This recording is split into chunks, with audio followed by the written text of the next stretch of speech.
Mesdames, Mademoiselles, Messieurs, bienvenue à Métro News. Voici les principaux titres qui seront développés aujourd'hui. Le ministre de l'Économie et des Finances, Ronald Décembre, dément ce jeudi les informations laissant croire que le gouvernement a l'intention d'ajuster les prix du carburant à la pompe. Des députés réputés proches du pouvoir exigent un remaniement ministériel. Moins de 45 jours après l'investiture du Premier ministre Jean-Henri Séan et de son gouvernement. Naomi Osaka est nommée ambassadeur de bonne volonté pour la promotion du sport haïtien par le président de la République, Jovenel Moïse. Elle a été reçue au Palais national dans le cadre d'une cérémonie organisée en son honneur. Le gouvernement n'a aucunement l'intention d'ajuster à la hausse les prix des produits pétroliers. Le ministre de l'Économie et des Finances est revenu sur ses propos tenus lundi dernier en marge de sa rencontre avec le groupe Croissance et le réseau des journalistes économiques. Selon Ronald Décembre, ces déclarations ont été mal rapportées dans la presse. Ces explications visaient plutôt à présenter la situation économique précaire dans laquelle le budget est préparé. Le concerné dit souhaiter une meilleure collaboration de la part des médias. Moi, je te dis que l'État a subventionné le gaz là. Et c'est là qui point névralgique là.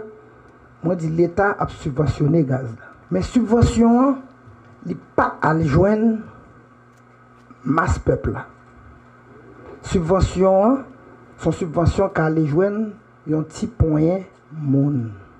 C'est eux qui bénéficient de subvention gaz là. Et je mettais ça à la réflexion de tout le monde qui était là.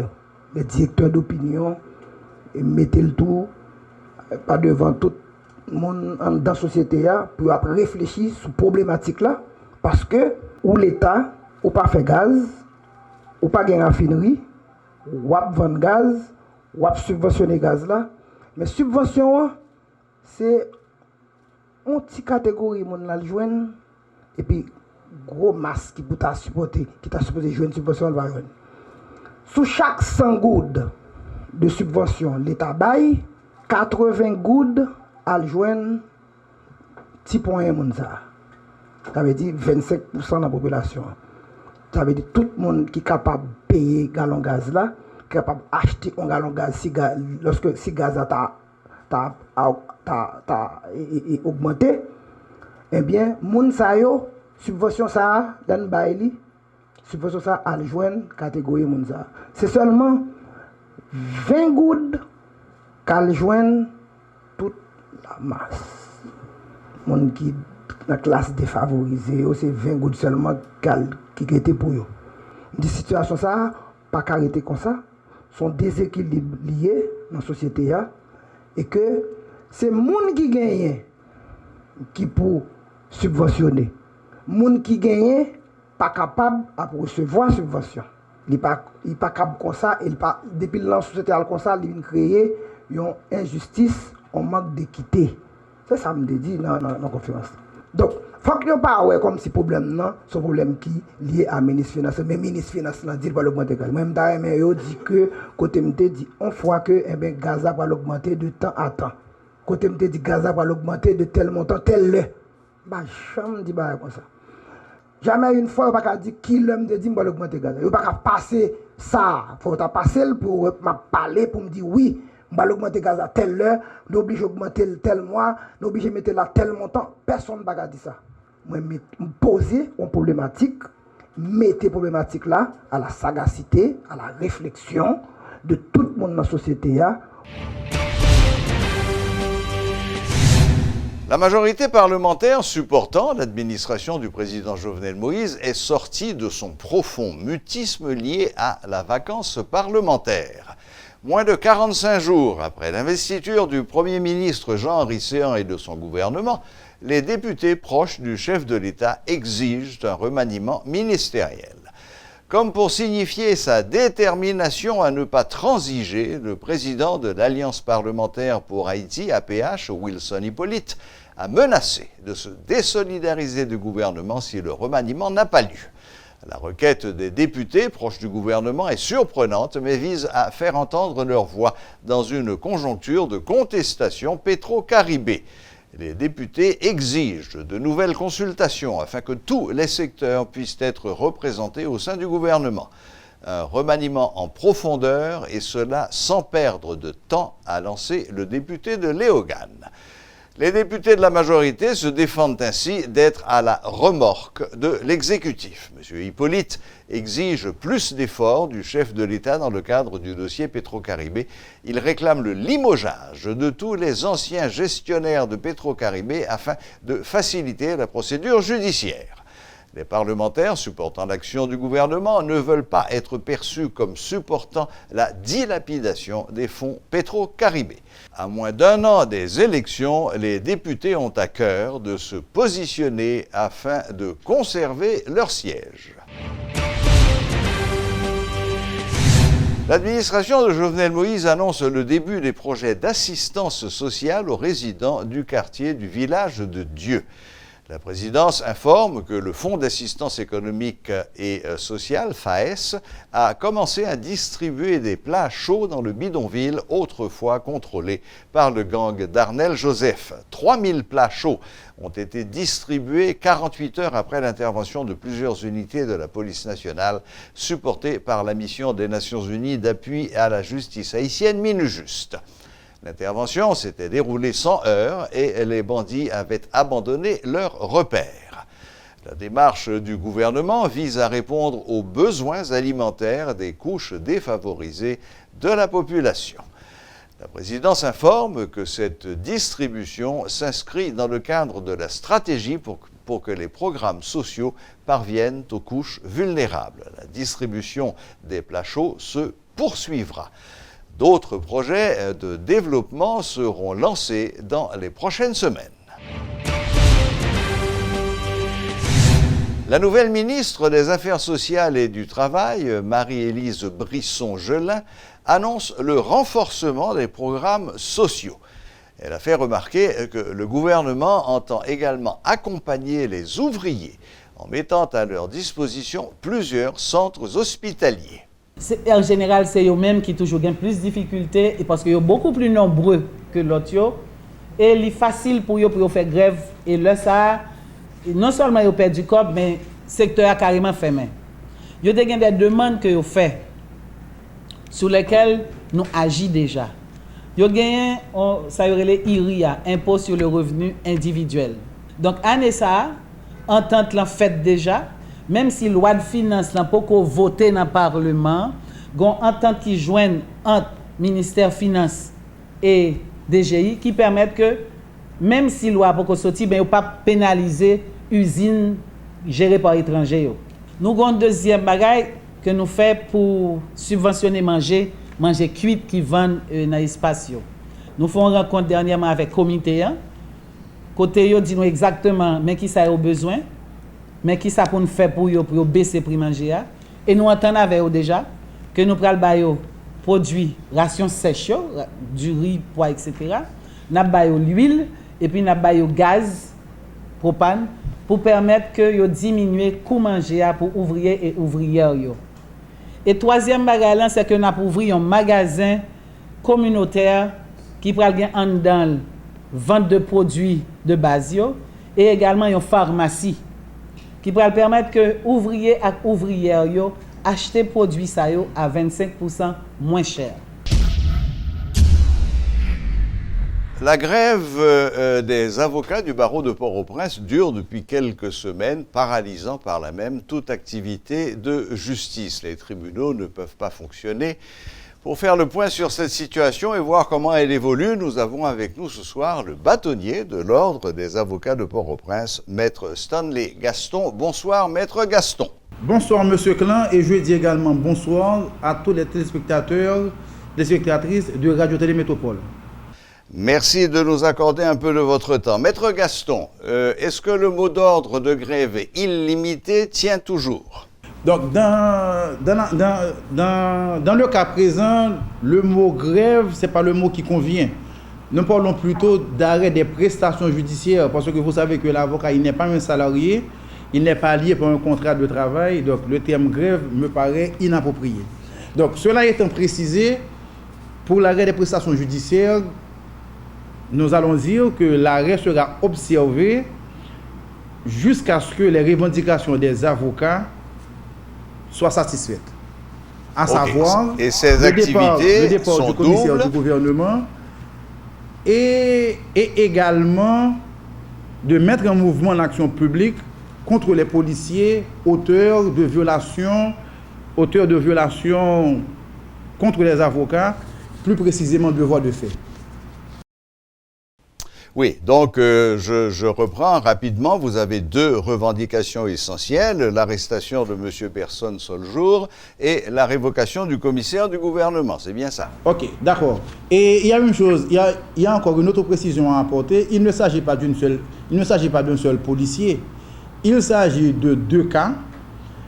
Un premier cas a été enregistré le 2 octobre du côté de Gérald Bataille et le deuxième cas, c'est au palais de justice. Donc, autant que je me rappelle, dans le premier cas, 4 policiers sont concernés.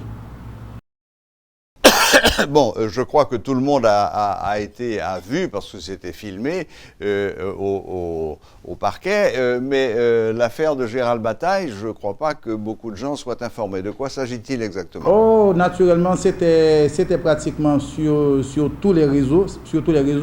Cela avait fait un buzz. Donc, ce qui s'était passé, il y avait deux avocats qui étaient en route pour le palais de justice.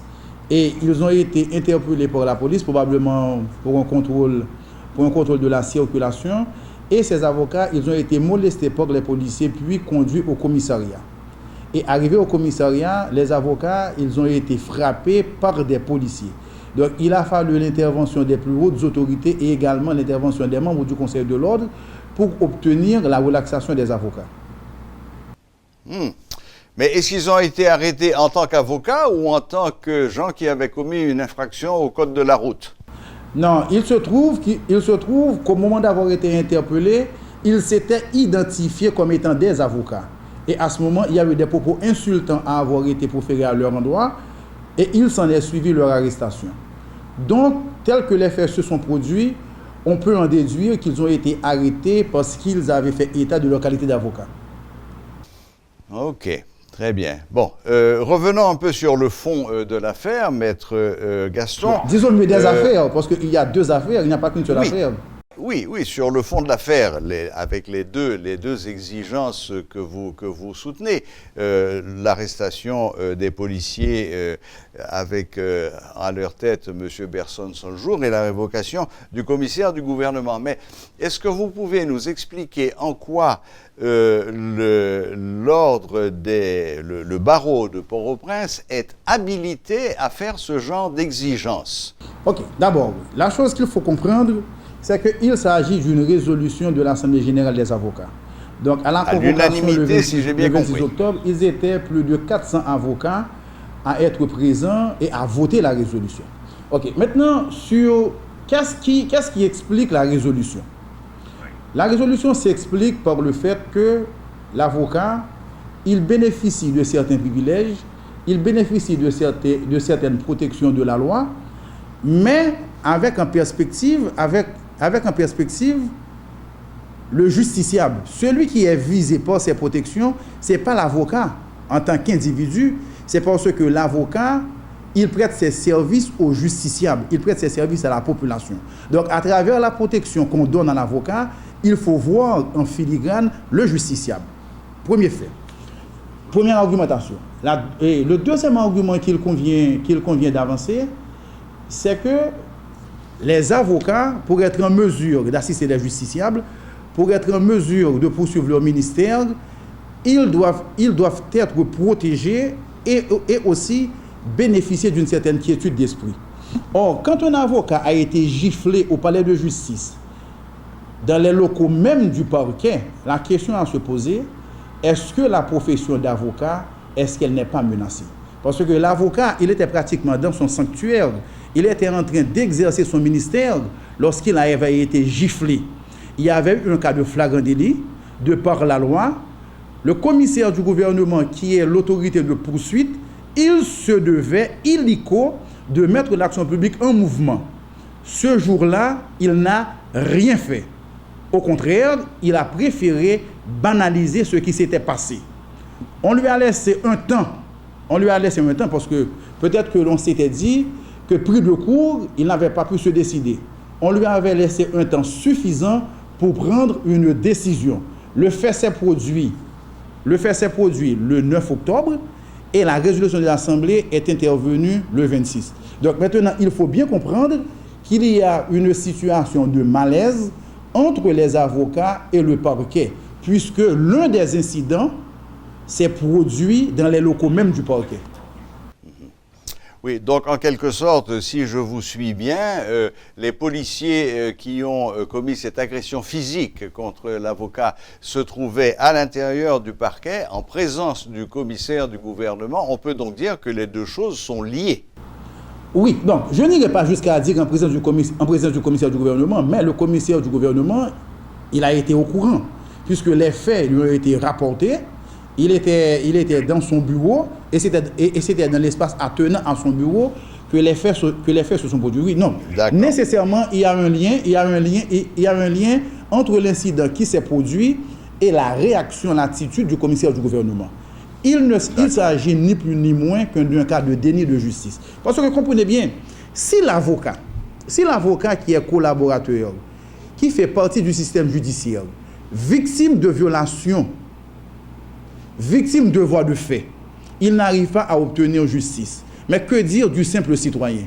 Que dire de celui qui n'appartient pas à une corporation, qui n'appartient pas à une association, qui ne bénéficie pas de privilèges et de protection de la loi?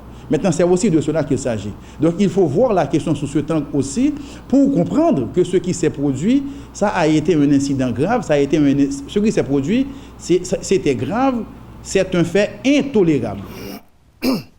D'accord, mais Maître Gaston, pouvez-vous nous rappeler depuis combien de temps les tribunaux sont dans l'impossibilité de fonctionner? Ça fait combien de semaines maintenant? Ok, pour les non-initiés, nous expliquons que le 1er octobre, il y a eu la réouverture des tribunaux.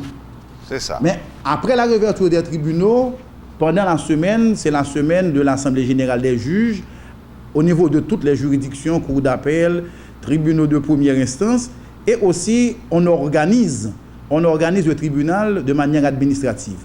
Donc disons, les audiences auraient dû commencer, auraient dû être reprises à partir de la 2e semaine.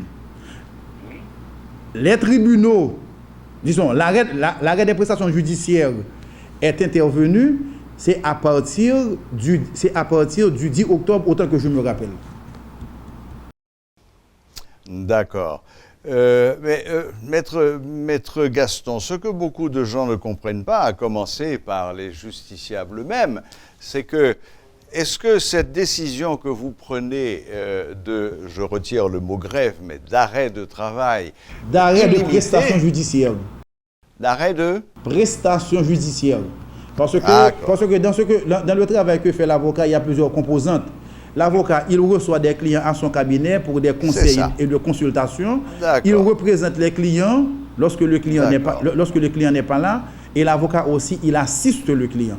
C'est ça. Donc, depuis, vous avez donc lancé un mot d'ordre d'arrêt de prestation judiciaire. C'est bien dit, M. Clan. Voilà. Mais est-ce qu'au bout du compte, la principale victime de cette mesure que vous avez prise, ce ne sont pas les justiciables eux-mêmes? Ok, là, nous en sommes conscients. Les justiciables sont les principales victimes. Mais à cela, il faut se demander qui est le responsable ou qui sont les responsables. Moi, comme je le répète souvent, la justice est une fonction régalienne. Qui dit fonction régalienne dit c'est une fonction qui incombe à l'État. Il revient à l'État de tout mettre en œuvre pour faire fonctionner la justice, pour rendre justice à qui justice est due. Les services comme l'éducation, la santé, la sécurité relèvent de l'État. Il n'appartient pas aux avocats de rendre justice. Les avocats, ce sont des collaborateurs. Nous sommes des agents au niveau du système judiciaire. Nous intervenons, c'est pour faciliter l'exécution de ces tâches qui incombent à l'État. Mais, en définitive, l'entité à qui il revient de faire fonctionner les tribunaux, c'est l'État. Or, justement, La crise qui sévit actuellement, c'est une crise qui concerne au premier chef l'État, puisque l'une des autorités visées, c'est le commissaire du gouvernement qui est le représentant du gouvernement, de l'exécutif au niveau du système judiciaire. Donc l'État ne peut pas se dédouaner puisque l'État est partie intégrante de la crise. Oui, tout à fait d'accord avec vous, on a bien compris cela. Et autre chose, M. Klein, oui. Disons qu'au niveau de l'ordre des avocats, nous réfléchissons. Et par exemple, il y a une question qui revient constamment sur le tapis. C'est la question de la détention préventive prolongée. Et tout le monde sait, tout le monde sait, toutes les autorités savent quelle est l'implication du barreau au niveau de la lutte contre la détention préventive.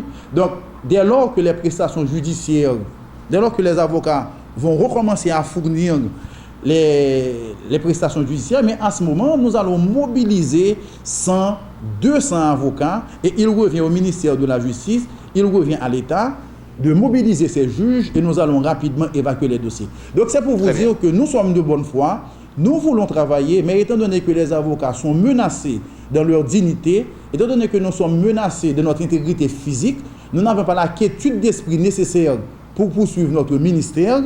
Nous ne sommes pas en situation de défendre, comme cela aurait dû l'être, les justiciables. Donc, pour cette raison, nous sommes obligés de nous mobiliser et de produire nos revendications. Parce que monsieur Klein, il y a une chose à comprendre. Que pensera le justiciable? Lorsque le justiciable observe que l'avocat qui est là, qui est son porte-parole, que l'avocat qui est là pour faire entendre sa voix, lorsque lui-même, il n'est pas en mesure de s'exprimer, lorsqu'il constate que l'avocat est victime, et que l'avocat est victime dans son entrée au palais de justice, que l'avocat lui-même n'arrive pas à obtenir justice. Donc, l'avocat sera déconsidéré et la confiance nécessaire du justiciable, du public, fera défaut à notre ministère d'avocats. D'accord. Cela dit, il y a un certain nombre de gens qui considèrent que l'attitude du barreau de Port-au-Prince est extrêmement rigide et que ce que vous proposez au gouvernement aujourd'hui revient à un ultimatum. Ou bien, vous faites ce que nous vous demandons, ou bien nous continuons d'arrêter les prestations judiciaires de manière illimitée. Non, ce n'est pas un ultimatum parce qu'il faut bien reprendre. Il faut reprendre le fil des événements. Il y a eu un premier incident le 2 octobre. Oui, autre le 9 octobre, d'accord. Et après, il y a eu un deuxième incident le 9 octobre. À partir du 9 octobre, nous avons pris contact, nous avons pris attache avec toutes les autorités. Le ministre de la Justice, le commissaire du gouvernement indexé lui-même, le directeur général de la police. Nous avons même eu audience avec le président de la République. Nous avons exposé la situation à tout le monde. Nous avons attendu entre 15 et 22 jours avant d'arriver à cette résolution.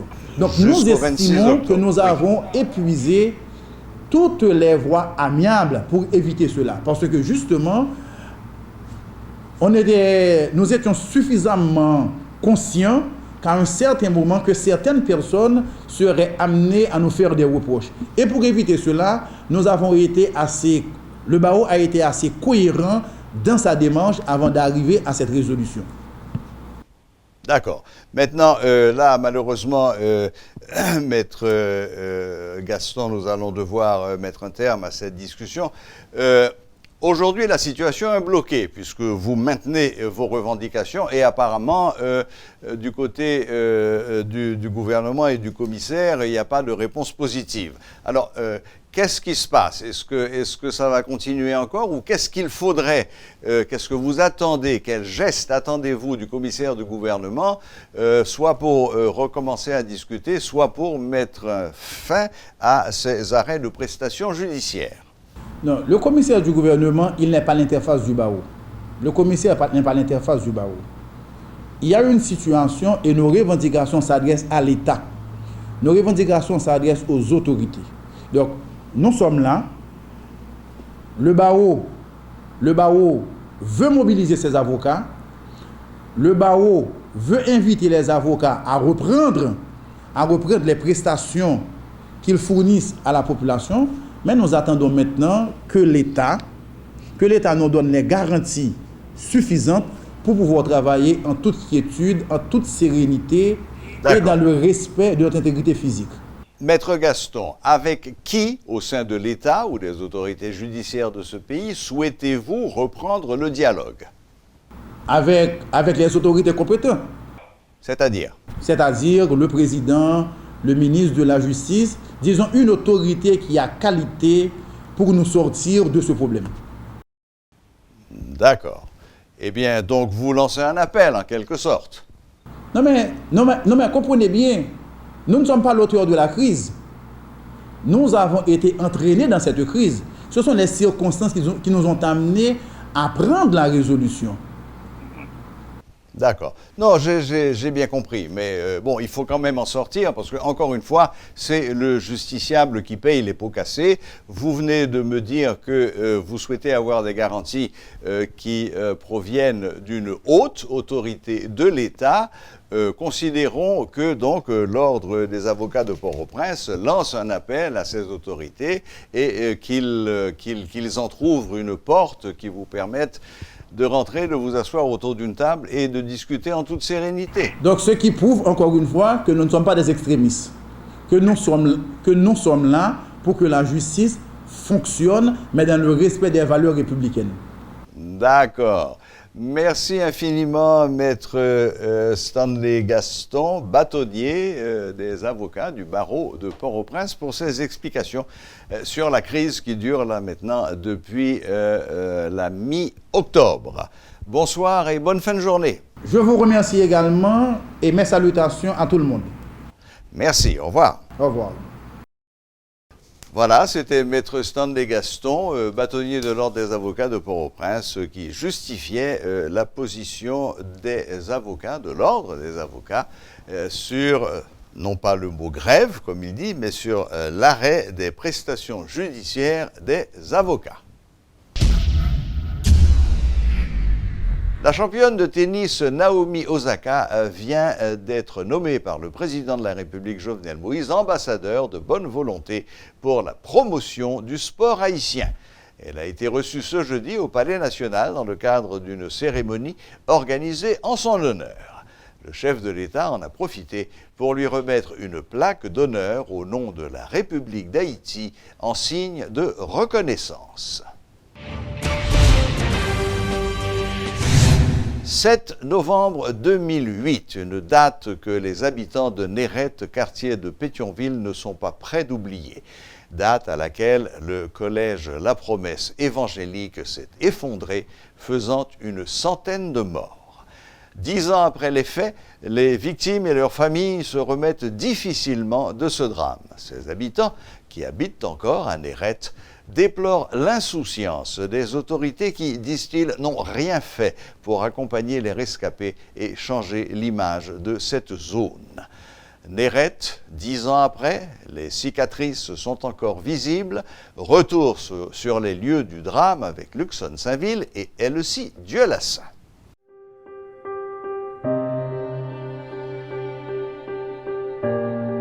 J'étais dans l'école là, j'étais en journée de couleur. Et bon 10 heures, j'étais dans une salle, j'ai ramassé des devoirs. Et moi, j'ai ramassé des devoirs dans mes petits professeurs. Et puis, c'est pendant que je campais, nous avons ouvert et puis nous plongeons. Elle avait 15 ans quand le drame s'est produit. Mika Généus a passé 5 heures sous les décombres. Cris, tristesse, désespoir.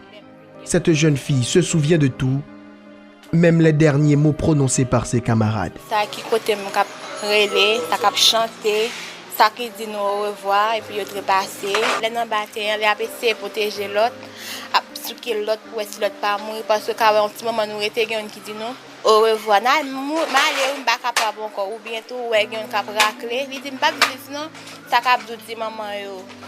C'est un bail qui était extrêmement douloureux, que je ne pas trop fin parler de ça. Un drame sur lequel Mika ne souhaite pas revenir. Cependant, les cicatrices sont encore visibles. La victime porte encore les stigmates. Après, j'ai une cicatrice dans la forme. Et puis, même, pour être pied mieux, je n'ai pas de bon. Un petit moment gros, un petit moment petit, comme si nous sommes qui endommagés. Mika, qui fait à présent ses études universitaires, n'était pas la seule à vivre cette triste journée.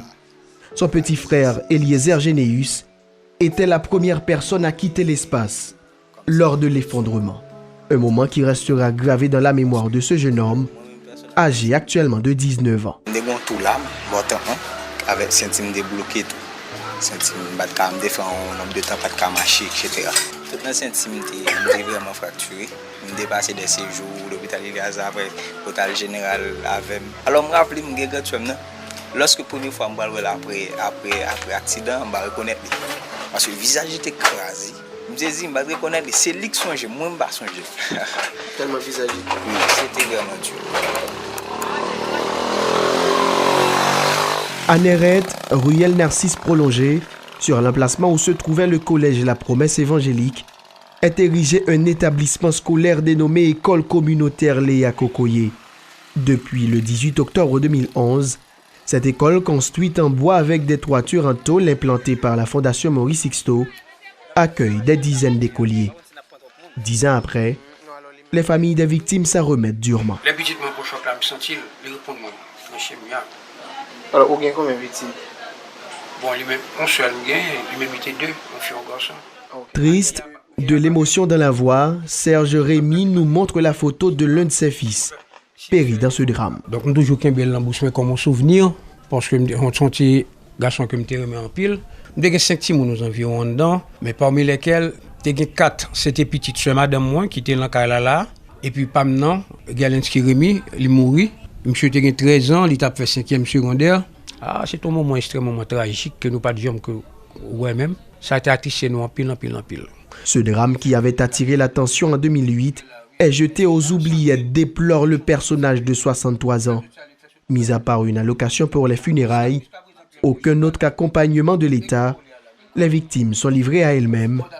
La zone ne bénéficie de rien. Chaque patron était 15 000 gourds, depuis l'autre était 20 000 $ et combien de gourds depuis. J'étais venu former une association qui relève à Sauvi. J'ai 4 là jusqu'à présent.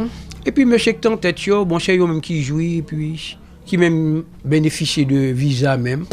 Oui, ni chaque président qui est venu quitter ou venu pour l'autre président qui était un petit étau qui était facturé. Donc, et a tout ça qui a été bail, de petit bail minime qui a été bail. Donc, c'est bénéficié de lui-même. 10 ans après, aucune leçon n'est tirée.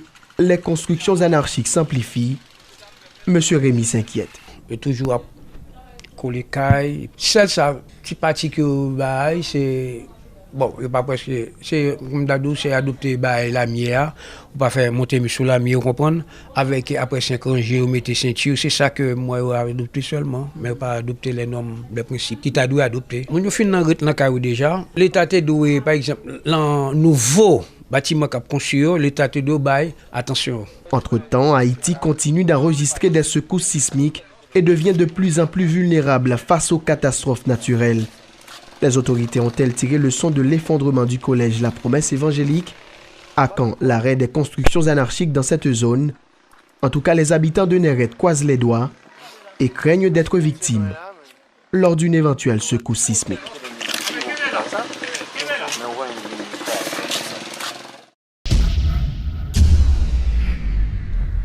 Voilà, la boucle est bouclée. Merci de votre fidélité et à la prochaine, même heure, même chaîne.